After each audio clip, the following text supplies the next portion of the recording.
this is where I think we go to the first step. The first step is send that message out, but at the very end of it say, if there are any amongst you, you can change this all you want. If there are any amongst you, though, that have any worries, any issues, or have any reservations about coming back, please know that you can talk to us about that.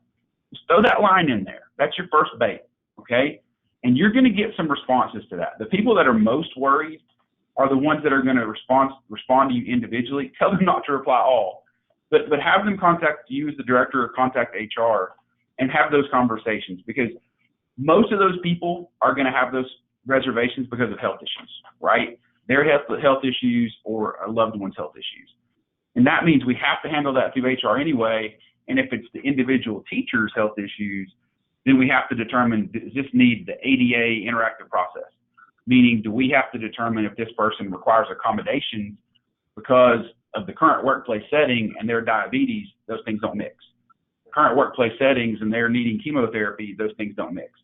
We might have to accommodate that under the ADA, and that has to be an individual interactive process. So you need to bait the hook a little bit and get them to respond. And I think that flushes out most of your kind of the most worried people you have, right?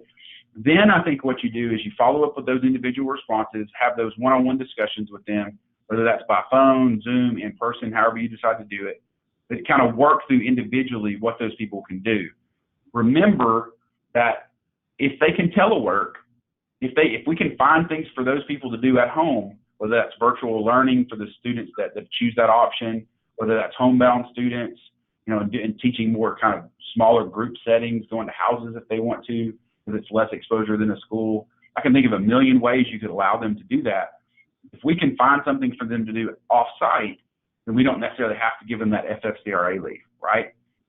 The third step that I have is think about having your principals have these one-on-one follow-ups with your teachers, all right? I think that's a good piece of advice anyway from an HR standpoint, but before the school starts, that principal needs to me to have to touch, not physically, but verbally, needs to touch every faculty member just to touch base with them.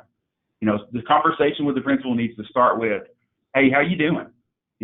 Looking forward to having you back. I'm calling every single faculty member. That's important because you don't want to just call your older members, because that's going to be discriminatory, and you don't want to just call the people that have health conditions. Call all of them, and I'll ask all of them the same questions. How are you doing? Are you coming back? Do you have any reservations? Let's talk through it.